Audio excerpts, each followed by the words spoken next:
Members of the audience to this evening's meeting. This meeting is a working session of the board to conduct the business of the district. The agenda for today's meeting has been published, and the agenda items to be discussed and or voted on have been studied by the board members. I would like to introduce the people here on the dais with me. To my far left, Recording Secretary Cindy Benson, Superintendent Larry Francois, board members Kimberly D'Angelo, David Kogan, Sandy Hayes, and Ken Smith. I am Amy Cast, and I currently serve as president of the board. Agendas for this meeting, as well as minutes for our previous meeting, are available on the table at the back. I would like to announce a change in our agenda.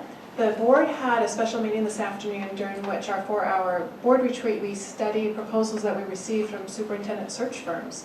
And so we're going to be taking action on the work that we did earlier this afternoon. But just because it's our standard practice to put new agenda items on 24 hours beforehand, I just wanted to summarize the changes really quick, just to let the audience know. So it's a new action item to move and vote on the 3 firms that the board has selected to be considered finalists in our superintendent search. There were a couple other items as well. We confirmed the firms will be interviewed on March 29th, beginning at 1:30. That is an open public meeting. The communications department is going to be working to create more communications around the search, as well as create various ways of inputting questions about that community members and staff members might want to put forth to the search firms that are being considered. The board confirmed and has agreed that we will use the same process and search firm for accepting applicants for the position from both internal and external applicants, as well as the board agreed that the preferred timeline and process is to begin the search with the intention of finding a permanent replacement for superintendent. A firm date will be established as a milestone to ascertain if the applicant pool is as robust as the board would like, which based on the proposals we received looks to be about early May. If the applicant pool is not robust, at that time the board would elect to begin searching for an interim superintendent and therefore defer the full search to the fall where there might be a more robust applicant pool. So again, this is going to come up towards the end of the meeting, and so I thought it would be a good order of business just to give everyone an update. This is pretty breaking news. So back to the regular agenda. If you're here to address the board on agenda items, there is a clipboard at the back. Please sign in on the table that has the agendas. You'll have an opportunity near the beginning of the meeting for your comments. And first order of business is the superintendent's report. Good evening. Just a very quick report tonight. Just a quick update on the legislative session. So legislators continue in week 2 of a 30-day special session called following the conclusion of the regular 2016 session since the House and the Senate could not agree on a supplemental budget. There's little information coming out of Olympia at this time. Most legislators are not in town and will be called back when there is agreement on a supplemental budget for them to vote upon. For education, beginning teacher pay and the levy cliff appear to be the major issues of continuing negotiations. I want to acknowledge and thank Skyview Junior High Principal Don Mark and Assistant Principal Joseph Robertson for hosting an excellent school improvement visit on March 15th. It was interesting and informative to see how Skyview is utilizing data to target students for the range of interventions they have in place and monitor their progress and growth as a result of those interventions. And finally, last Saturday, the North Shore School District hosted the Regional National History Day contest for the first time at North Shore Junior High. Over 250 students from North Shore School District Junior Highs, the Mercer Island School District, and Seattle Prep participated. Many North Shore students will be moving on to state level competition in May. And National History Day is primarily a volunteer-driven event. I want to give special thanks and acknowledgement to North Shore teachers Bill Boniface, Donna Matthews, and Kim Matthews for organizing and coordinating the competition, and to many NSD parents, teachers, and community volunteers who served as judges or classroom hosts, including perhaps even a board member or 2.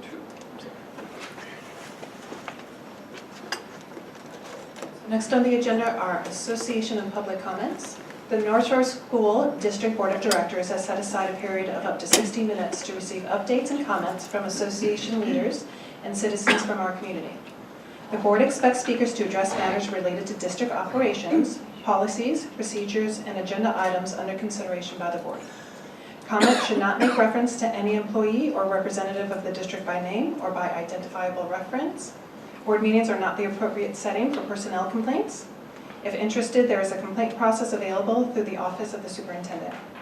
Please note that because of the public governance process, the board may ask clarifying questions regarding topics not on the meeting's agenda, but will likely defer discussion to a future meeting if warranted, in order for staff to prepare any necessary background information for board members to review and for the discussion item to be included on a published agenda for the benefit of any other parties who might have interest in the topic.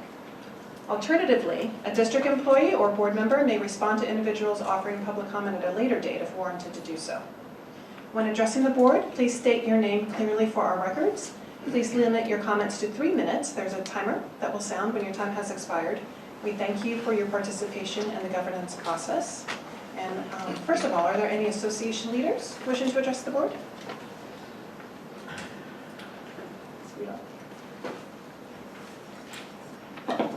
Hello, I'm Sherry Rudolph, PTSA Council of North Shore President, and I want to thank you all for your positive response. All of you gave such great positive responses to my letter that I wrote to you, and asking just for some shared power and community involvement in the superintendent search, and so I'm very appreciative of that. And this afternoon was exciting to watch. That it seems like we're all in agreement, so look forward to the process. And I hope that you somehow do too. So I would ask, though, that as we're looking at things, and we have had, kind of, I feel like, my letter explained maybe some uneven communication, maybe expectations and ideas. So maybe, I don't know, see, the communication department works so hard in working with us, and maybe are there some obsolete things of the district that technology has made obsolete, or some way we can increase that department to help us be more effective in community engagement, and to be to do more of the things that we would like to do together, and not have it be kind of a going alongside but never really crossing paths kind of thing. So just love the opportunity to talk to directors that I did this past 2 days and be able to get some great ideas. I know we kind of scratched the surface, but I really feel positive that we can really find some solutions if we work together. And I'm so glad that we are all on the side of the success of kids in this community. So Superintendent Francois, I enjoyed your article, your op-ed, and thoughtful reporter. Thank you for stating it for all of the kids that somehow don't make it to school through whatever problems we have, and so we want to partner with you in any way that we can help that make kids want to come to school. So also kind of an update on what we've been doing. I met with Canyon Park PTSA. They did their general membership voted yes to support the Threads and Treads, and my council board has also decided to help them out in a couple different ways, either financially and social services, and all the ways that we can help them kind of take that on as a nonprofit. There's some new things that they're going to need to learn how to do that they weren't really aware of at first as being a full nonprofit. So also, we have our rescheduled Skyview meeting because of the power outage. It's March 30th, and we're so blessed to have our liaison, Director Hayes, there. It will include community advocate Jody Howerton talking about and giving us an update on what she's been doing with the AIDS curriculum that she's been working on over the past few years. So we're very excited to hear about that. We donated to that cause 2 years ago, and so we can't wait to hear the update. Also, security officer, the head of the security department from the district will be there. I'm very excited. He wants to listen to the concerns about traffic, walking, all the kinds of things that are happening right now. We've had a real, he's informed us of the shift of more parents are driving their kids to school, and it's causing a lot of different problems. And obviously we've got a lot of things going on in the district change-wise, and so getting this under control now would really be a great thing. We do have a full meeting now. We're going to provide also forms that people can fill out their concerns as well if we run out of time, because we want to be able to hear everybody's concerns. Just because we did get some feedback that there's been a lot of surveys. so we're hoping to still get that info. We'll be voting on our officers for next year, and our budget, and we will be taking donations of prom dresses for Threads and Treads. So if any of you have some connections, just send them our way. We'll have a rack, and you don't have to wear them, but you can donate them. And on April 20th, 10:30 a.m., Jessin Farrell from District 46 will join me for my office hours. I'll be at Kenmore Starbucks, so pass that on to anyone, and we're excited for what the future holds. Thanks. Very much, Sharon. See any other association leaders? So I will move into public comments. First on the list is Wendy Reynolds.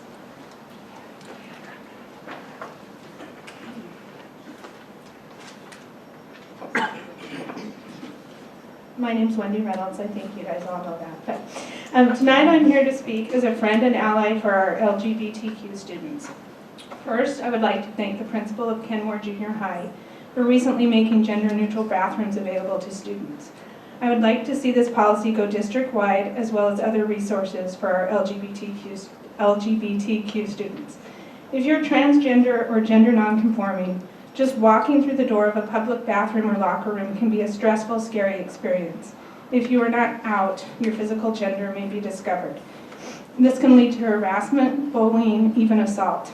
As a general rule, it is recommended that transgender students of any age should have access to the restroom that corresponds with their gender identity, particularly if it aligns with their gender presentation.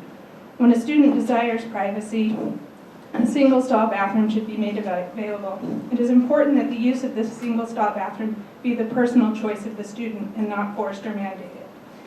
It may seem like not using the bathroom is not a big deal, but in fact it can lead to many health consequences, including dehydration from lack of drinking in order to avoid having to use the bathroom, bladder and kidney infections, hydronephrosis, and stretching the bladder, creating a neurogenic bladder, requiring a catheter sometimes for life.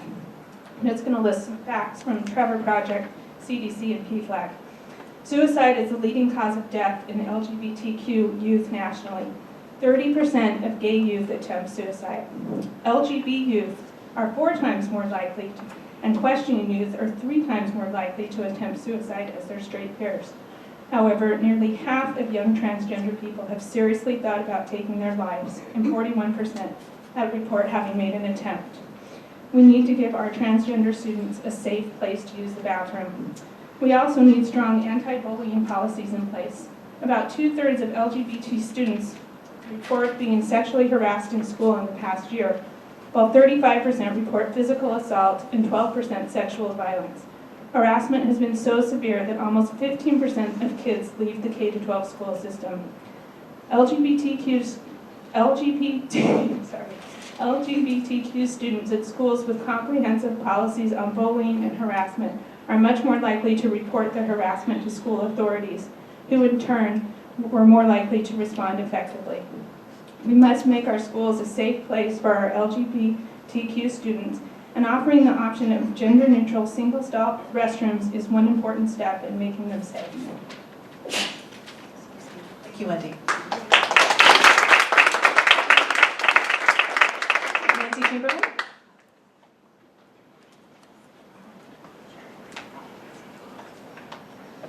Good evening. I'm Nancy Chamberlain.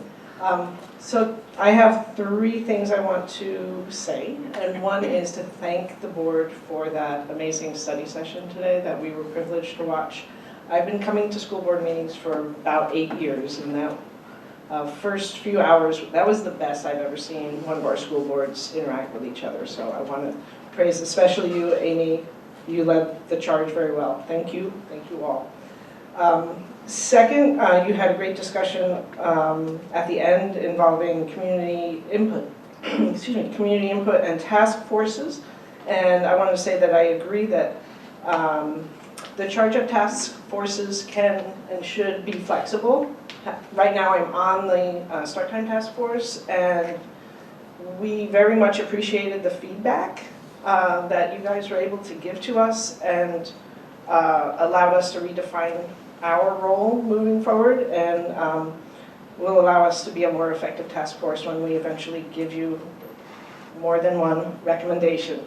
And then lastly, I just wanted to correct something in a slide that I saw in the last section of the study session about the presentation that the NSEA and State Art Challenge Group gave, and that was not to the full academic subcommittee of the middle school task force. It was just to administrators.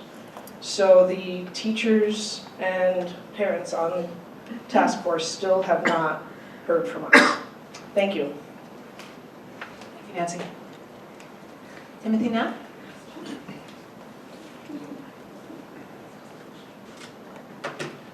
Good evening, Timothy Knapp. I have two girls in a elementary school here in the district. I'm pleased to be here to address you. I came prepared with quite an extensive piece to share with you, but I'm overwhelmed by the quality of study session that took place today and the results that came out of that. And I extend an enormous thank you. I am deeply grateful. I feel that you heard community. I've already shared some things with people that are giving me feedback of excitement, feeling that some of their emails were heard and listened to. My appeal to you is, I know the vote hasn't happened yet, and so there's always risk. I ask that you follow through with your motion and not let it get derailed, not allow anyone to come and convince you otherwise, to refocus your attention to something internal instead of allowing external search firms to conduct the search. Thank you, and I appreciate all of you. Timothy. Elaine Weil?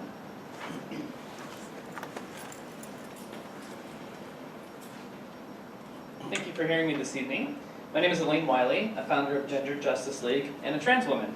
And I stand before you today to encourage the leadership of North Shore School District to support transgender youth as they work towards achieving their educational goals in a safe environment. Our state extended critical human rights protections to lesbian, gay, bisexual, and transgender people 10 years ago with the passage of the 2006 Anderson-Murray anti-discrimination law. Transgender people are part of our families, our workplaces, our neighborhoods, our places of worship, and of course our schools. To prevent transgender students from utilizing facilities that other students have access to is to inhibit those students from bringing their best selves to school. Every student deserves the opportunity to learn in an environment free from the fear of harassment and discrimination. All students, especially transgender students, should be allowed to use the bathroom that is safest for them. Whether there is a correlation to be found or not, the statistics you heard earlier are shocking. 40% or more of transgender people attempt suicide at some point in their life due to the kinds of discrimination that they receive at an institutional and a systemic structural level. And about 40% of homeless youth identify as LGBT. We think about school-age bullying and harassment, and we assume that more or less our lives get better as we get older with more experiences under our belts. But we have found that the most often for transgender students, it gets better only by the direct intervention of those who have the means to do so. And in this case, that's those of you before me. I urge you today to stand on the side of students in your school district who need your guidance and vision to experience a safer, more diverse school environment. Consider the growing list of organizations, government agencies, and community groups who have joined the Washington Safe Alliance, Safety and Access for Everyone, a coalition of people who are all standing for a better, safer community. I know firsthand that who I know myself to be often exists in an unknown region, which can be uncomfortable for some people, as I have witnessed. However, there is a distinct difference between uncomfortable and unsafe. Please help clarify that distinction in your district by putting resources towards improving their lives. This isn't just about bathrooms and locker rooms. This is about creating safer spaces for all students. Thank you for your time. Hello? I have a question. Can you tell me the name of that law again? Or Yes, that it passed? is the Anderson-Murray anti-discrimination law. I think it might have 2006 as the beginning title if you're searching for it. Thank you. Yeah, you're welcome. And Paco Lee?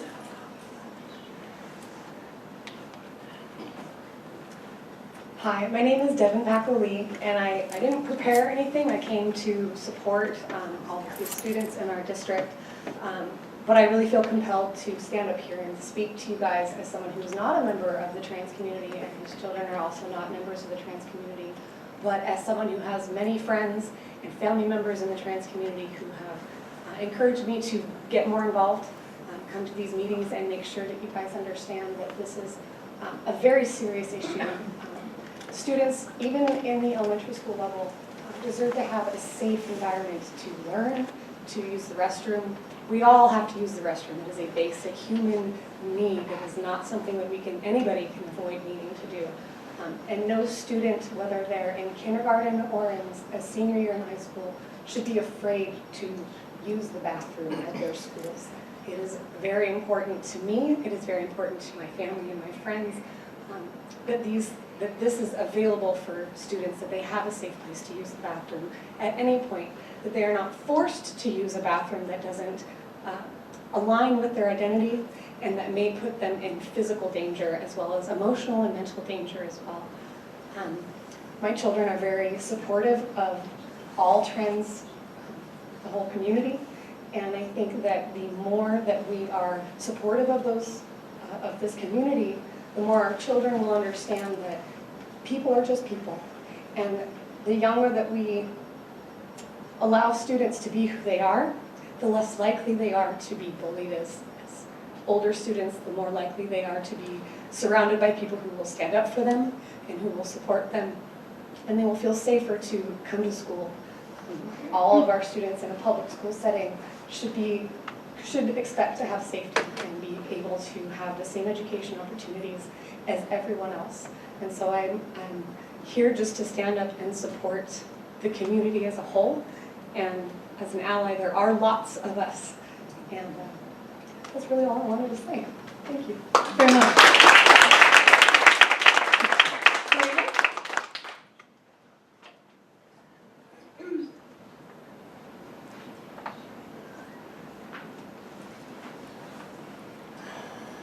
Hello, my name is Karina File. I'm the proud mother of a transgender son, Skylar, who attends Kenmore Junior High School. And a few months ago, my son came to me with a problem. He needed to be able to have a little bit more access to bathrooms out on campus. He wasn't quite ready to take the plunge for gender to the bathroom that he identifies yet with. And when he did make up chances and opportunities to try. He did get roughed up a couple times. And so it was a little bit of a scary experience. And kids are growing. They're growing into their bodies and into who they are.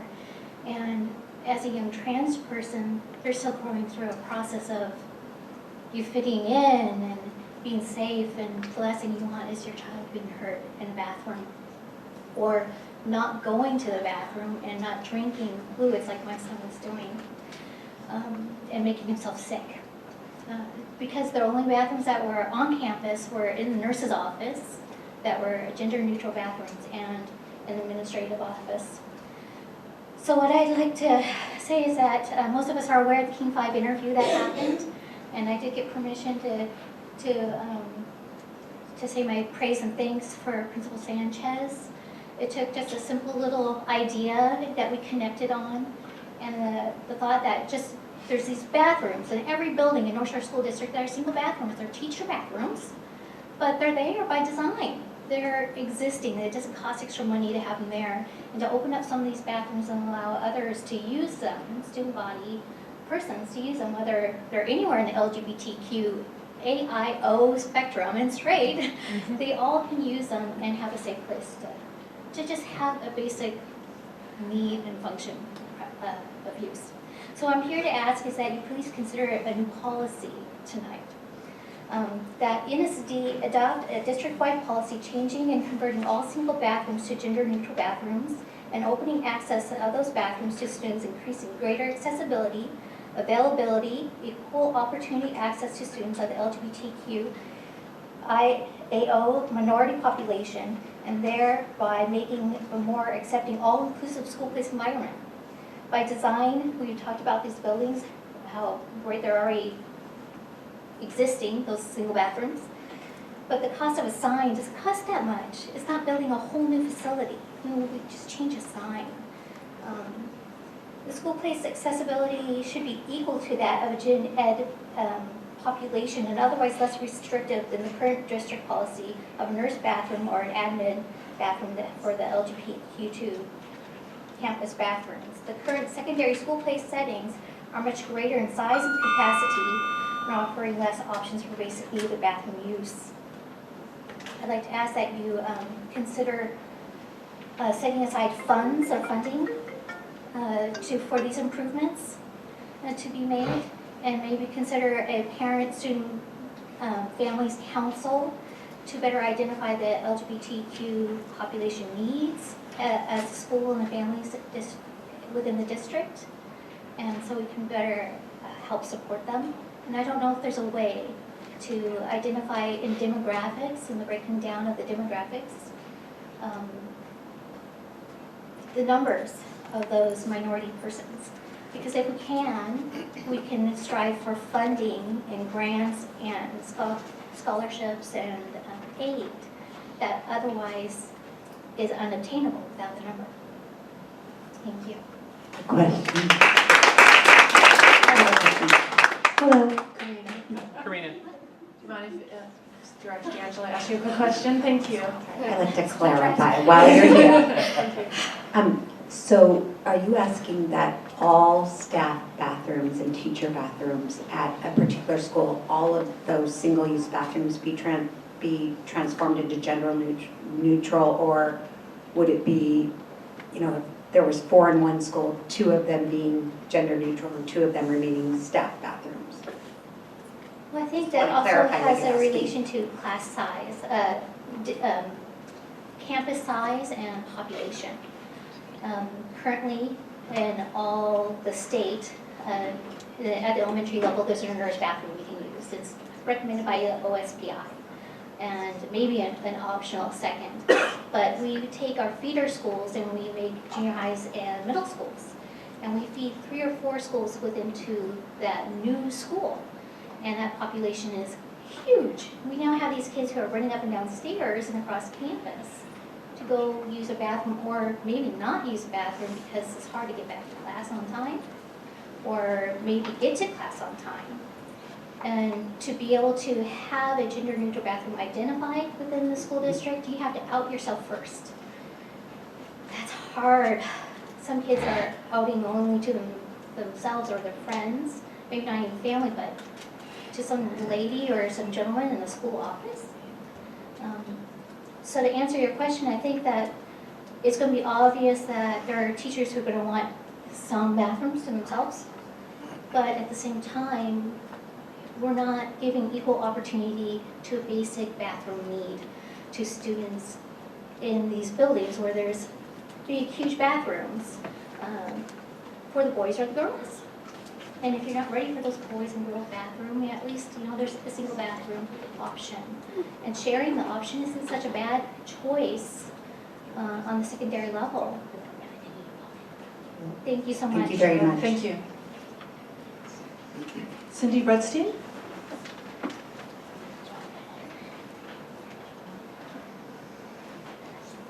Hi, I'm Cindy Rutstein, and I live in Kenmore, Washington. I am the parent of 2 children who graduated from Woodinville High School recently.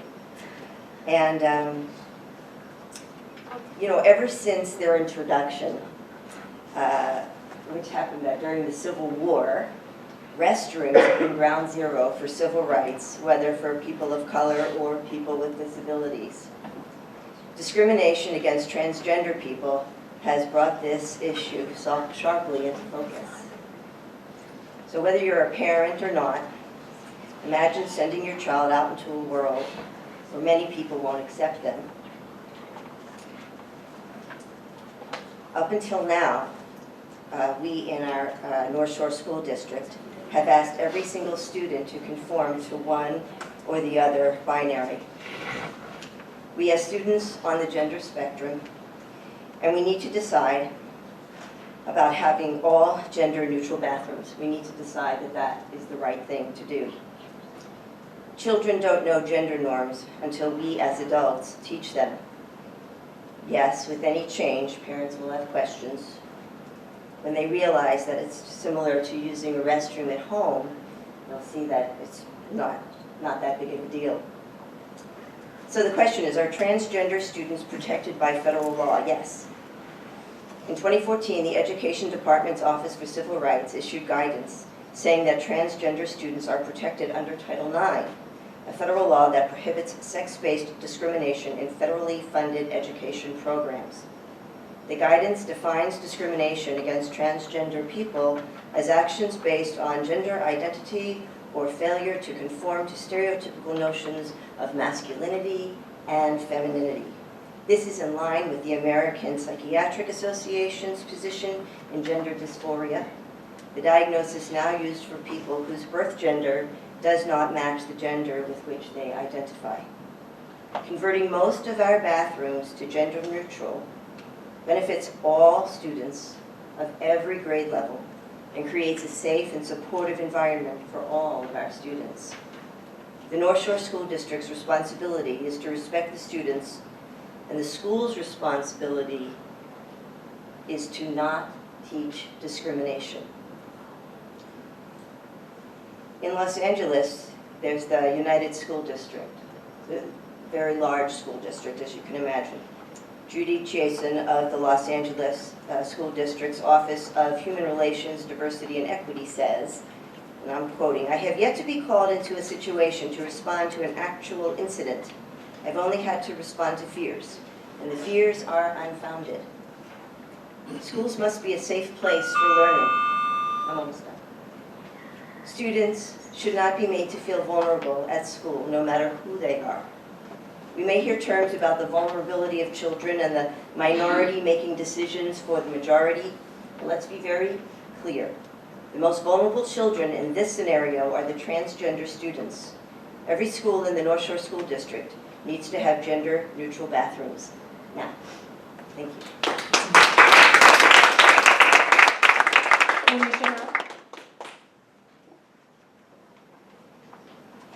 Thank you. You've got some great speakers here, and I don't want to give you more statistics. But what I will say is, so my name is Monisha Hurl. I'm the board chair for Equal Rights Washington. I want to thank you for bringing this up today and making this a part of your agenda, because this is really important and really timely.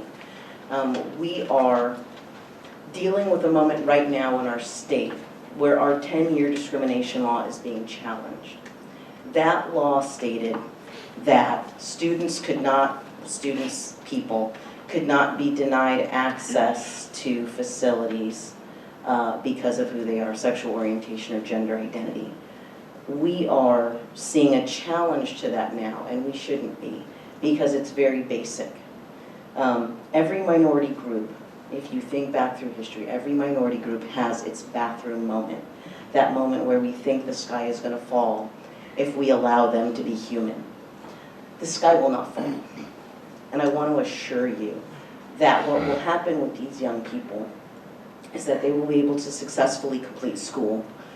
And that means they will be able to successfully get jobs. And that means they will be able to successfully support themselves. School is where the foundation is laid so that these young people have a chance at living a healthy and happy life.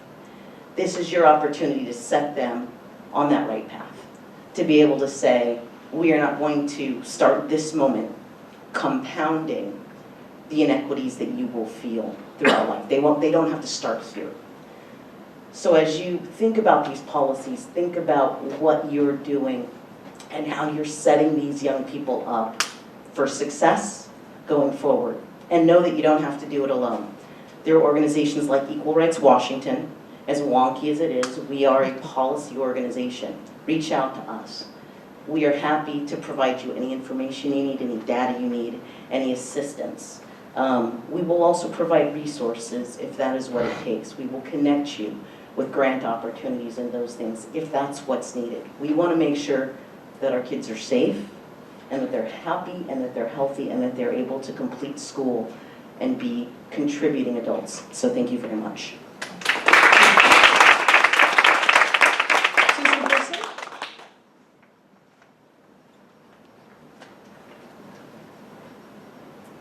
evening. I'm Susan Pearson. I'm an employee of the school district. I'm also the parent of a former graduate from Inglemoor High School and a current student in the district as well. And I wanted to first off thank you all for serving as our school board. It's a huge commitment, and I certainly appreciate the time and devotion that you give to our district and to the students within our district. Thank you so much. I wanted to speak specifically in regards to the superintendent search. I appreciate the direction that you're going with the search coming up, and I want to encourage you to continue to look at external as well as internal candidates. We want to look at everybody to get the largest pool of qualified candidates that we can, so thank you.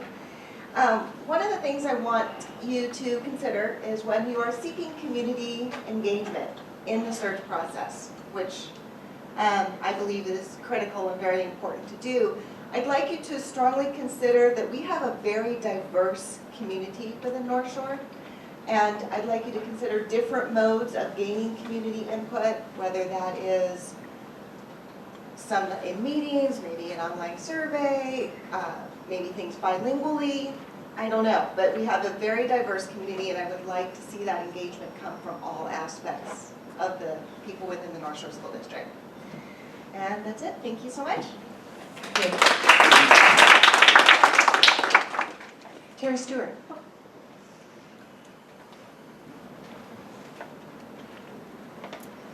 Hi, I'm Reverend Terry Stewart. I sit on the National Board of Reconciling Ministries, and I am also on the National Task Force for United Methodist Alliance for Transgender Inclusion. This has been an issue that I have been active in for many years. I want to bring some urgency to it tonight. I'm a little emotional. I stepped out of a meeting just now because a transgender youth called me to tell me they were committing suicide. So what we know is 40% of all transgender youth, at least 40% try to commit suicide. What we also know is that the solution to that is inclusive families and churches and schools that support them and let them use the bathroom that they want to. It's really very simple. This action saves lives. It prevents youth from being bullied and going through lives of PTSD experiences and all the things that come with being bullied that we have associated and everybody has spoken so eloquently to. I really don't like taking these calls, and we can do something here. Thank you. Colin Stewart.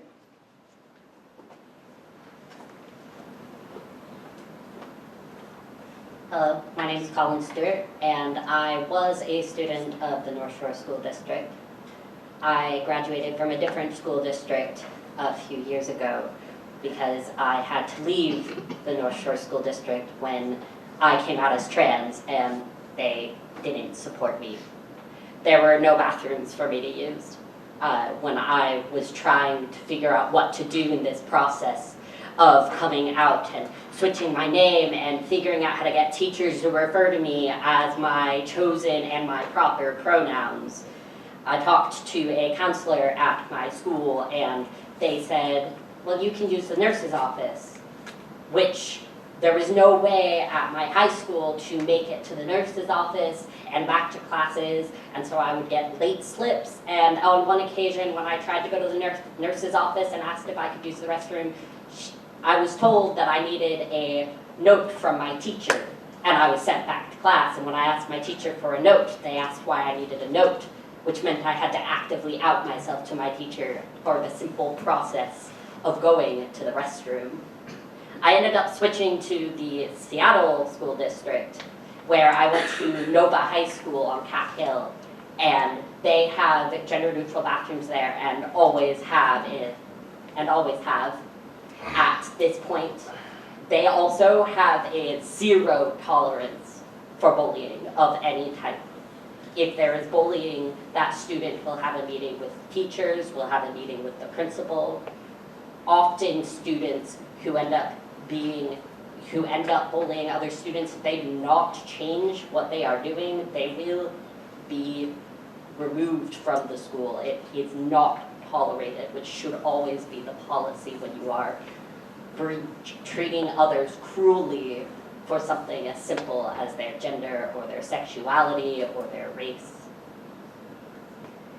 It is important to support the trans people in the community instead of driving them out and away. I lost my friends, I lost the people I've been going to school with since I was a little kid for my own safety. Thank you.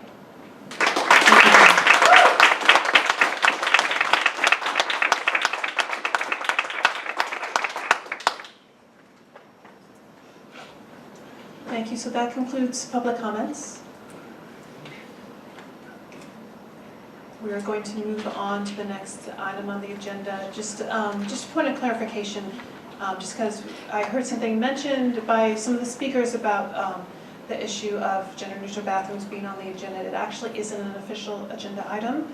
We do have a flexible area of the agenda towards the end, where it's customary for board members to be able to bring up topics, but I just wanted to be clear, it's not formally published on the agenda. So, but we're going to move on to the next topic at this point, which is the adoption of the consent agenda. So is there a motion to approve? So moved. Any discussion or questions by board members? Seeing none, I'm going to call for a vote.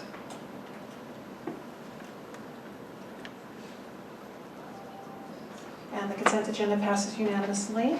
Next item on the agenda is an action item, which is one that we added as a result of the study session earlier this afternoon. This is the summary of the board's work for superintendent search consultant firms, being that we've chosen 3 firms we'd like to interview. We thought it was most appropriate to raise that as a vote during the regular business meeting, to go forward and contact the 3 search firms in order to schedule the interviews. So, first of all, is there a motion to approve? So moved. Any second? Second.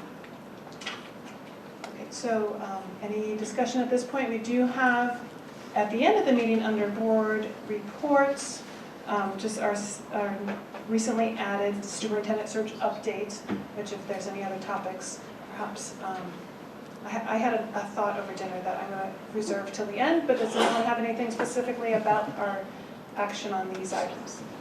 I want to echo the compliment given to the board president for leading the discussion and being prepared and having the initial list and leading us through that and getting done a half an hour earlier than scheduled on that. I think you did a fabulous job. Thank you. Well, thank you. I couldn't have gotten done a half an hour earlier without everyone's help, so thank you. I'd like to echo that. It was really an amazing process, and I appreciated the collaboration. I appreciated community members being here, being a part of it.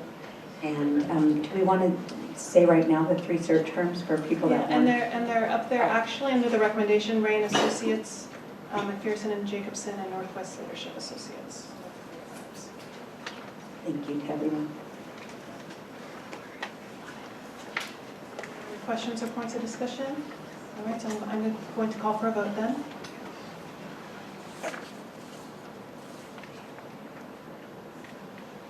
Okay, that passes unanimously. The next action item is the board meeting schedule for 2016 and 17. So this is a finalization of the graduation ceremonies we talked about. We also made an adjustment to the board meeting in June, if you recall, because of the timing of the graduation ceremony up in Everett. We adjusted when the board meeting would be. And also, so this is actually I'm sorry, I don't mean to, I'm misspeaking. I'm thinking of this year's graduation ceremony. This is actually looking at next year's board schedule. So I'm going to back up. Can I help? Please. So you want to turn it on? So we have the same issue next year that we faced this year, which is that graduation falls on the 2nd Tuesday in June, which would traditionally be 4 p.m. board meeting date. So there happens to be, as this year as well, 3 weeks between the last meeting in May and the first meeting in June. So we're actually just going to move the first meeting in June back a week, so there'll still be two weeks between the last meeting in May and the first meeting in June. It'll just be a week earlier than the normal schedule, so that we don't conflict with graduation. The only other date I would note on there that's shaky right now is April 11th, depending on where spring break ends up in the eventual calendar. That may or may not be a board meeting date, depending on whether we are or are not in session that week. Are we firm on June 13th as graduation for next year? Yes. So if you have a junior, you can mark that on your calendar. I believe so. Is that confirmed? Tuesday. Yes. That's our formula date. So you know, happy to be sucked into planning graduation parties. Or too early. Never too early. Okay, that's great. Thank you. Okay, thank you. You. I wanted to add one point, if I may. So on the North Shore Schools Foundation luncheon, if any board member is available to spend another hour at the end of the lunch, there was a request that we might be able to reach out to some donors and offer a thank you with phone calls. So if anybody can stay a little bit later after the lunch and we want to make a few phone calls, that would be very appreciated. Thank you.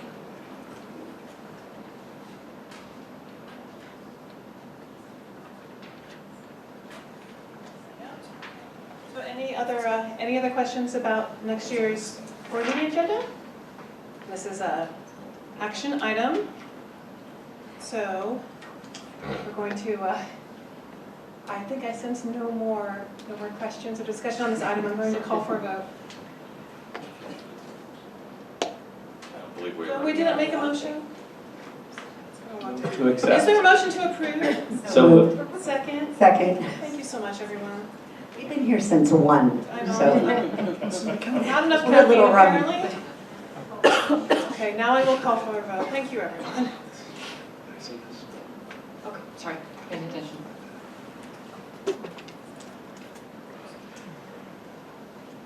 And so that action item also moves forward, being voted on unanimously. Next, first of our information items, which is the signed agreements for the North Creek High School. These are 2 routine easements for the North Creek High School project that have been signed during the reporting period under guidelines of Administrative Procedure 9246. So these are information items for the board. If anyone has any questions, I saw Ryan in the back, in case the board member has any questions on these. All right. Seeing none, we'll move forward to the next information item. So this is the, number 13 is the Building Condition Assessment Report. So by the WAC quoted, the very long WAC, it requires that school buildings receive state match in construction, have an annual assessment as to the condition of the building. So this is a report that Karen put together, detailed, again, information item for the board. Does anyone have any questions or points of discussion they'd like to bring up? Just had one question. So Karen, if something were to fall short of that grid as the years go by, are there things that we would do to try and change something to change that score? Yes, we use the annual condition assessment as well as ongoing maintenance data from our maintenance staff to know how a building is functioning and which systems might need more attention than others. The score itself is a product of the information that's put into the database for the state, so it's based on those drop-down menus of excellent, good, fair, or which are computed then into the number. So the best data that we get comes from the 4-year study and survey assessment, which is a much more in-depth look at every building in the district and all the systems in the building. So that's where we would really know what we needed to focus on.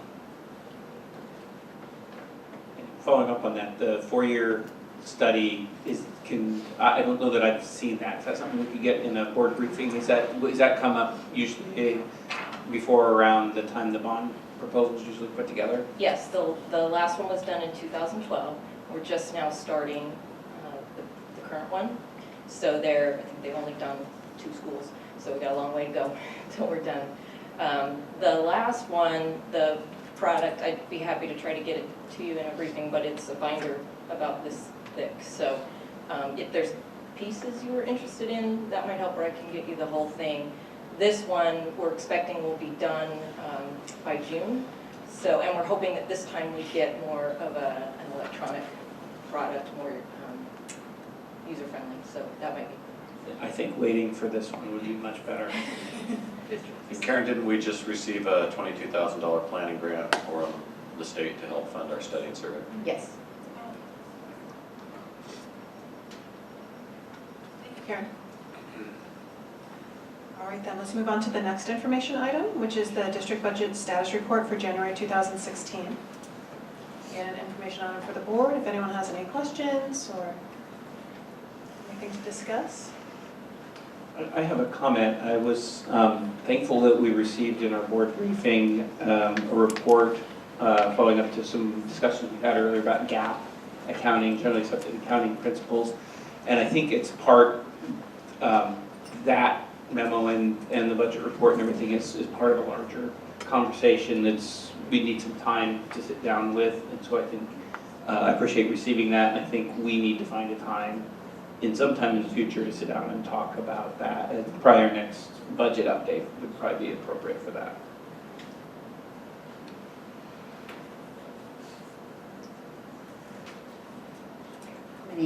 How long, what time frame are you think will be needed? Like an hour, 2 hours? I'm just trying to gauge. Since you're, or what I was making a note to myself as, you know, when the budget update comes out, because we're in that season, perhaps making sure on the agenda, a point of information for myself that,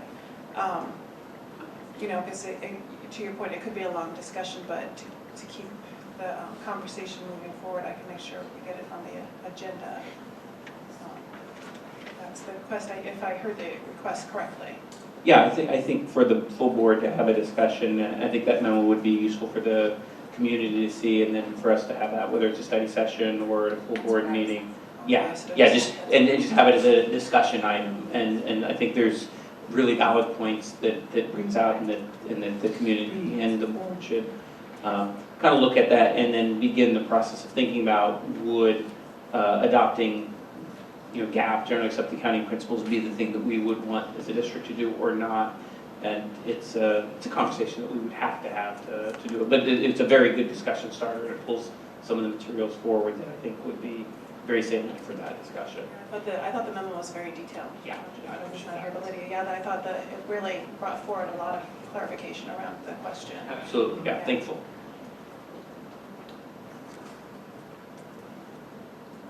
No, so any other questions about the budget status report?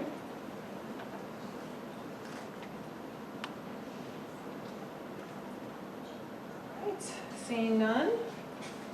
Moving on, the agenda number 15, under policy reviews, this is the first reading of Board Policy 2151, Interscholastic Athletics and Activities.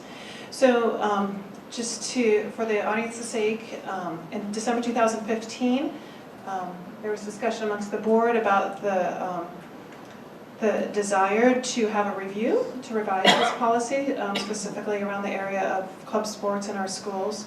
So the administration did review policy and has brought this forward as a suggested edit of the policy. So at this point, since it's the first reading, this is a perfect opportunity for the board, if they have any questions, desire some clarification on the changes.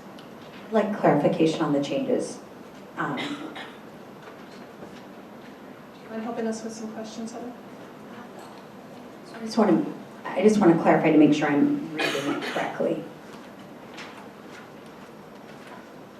So I have like 4 different questions. So on the second paragraph, is this stating that, is this addressing our sports that weren't part of the, you know, the regular WIAA sports like football and soccer? So if you're lacrosse, let's say.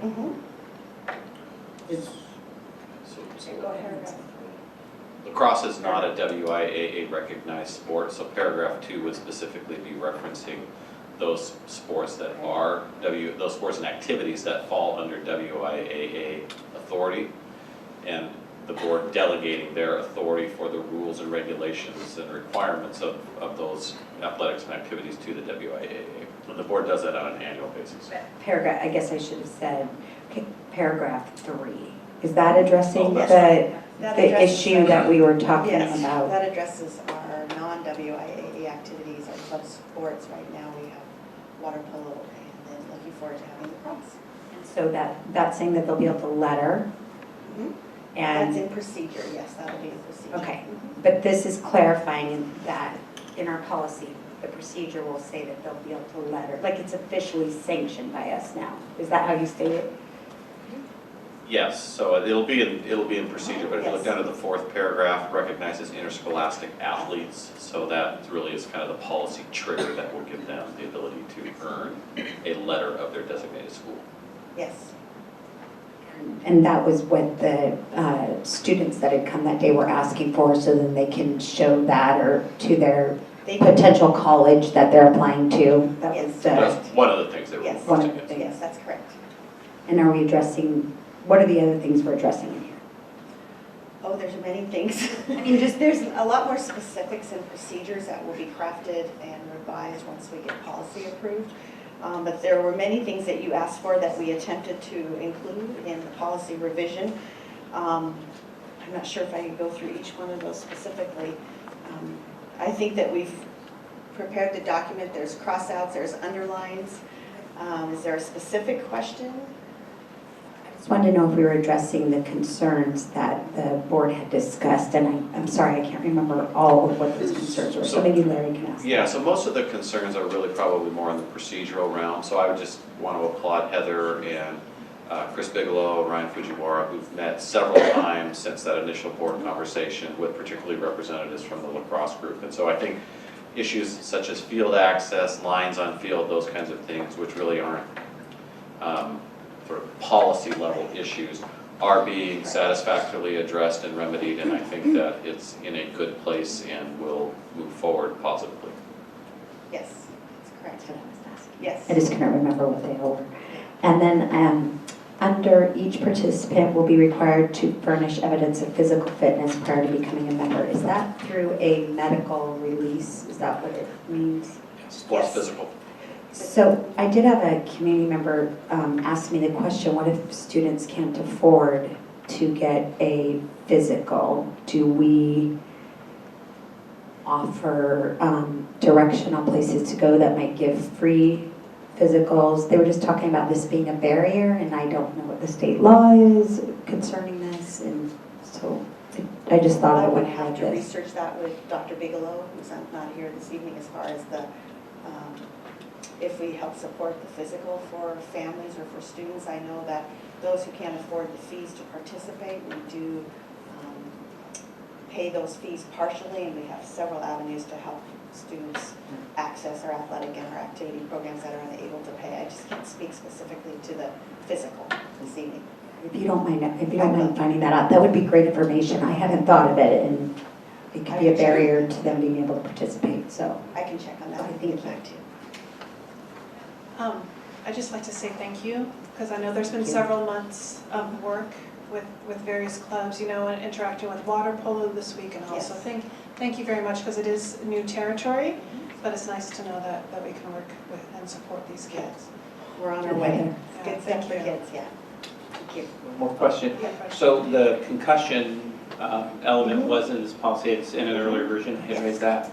And I just, for the board's consideration, and I know when we think about sports and various sports are more dangerous and have higher incidence rates, sometimes people are surprised, you know, that cheerleading is one of the most dangerous sports in terms of injuries and other things, and concussions in volleyball is, you know, one of the number one causes. So the notion of concussions and the risk of injury, you know, are we keeping up with the kinds of notice and thoughtfulness around that? How do we make sure that we've made thoughtful decisions and allowed our, you know, informed consent for our families as well as our athletes? So we are we keep on that all of the time, risk management, make sure that we do that. So we have trainings for coaches annually. We follow all protocols. We have the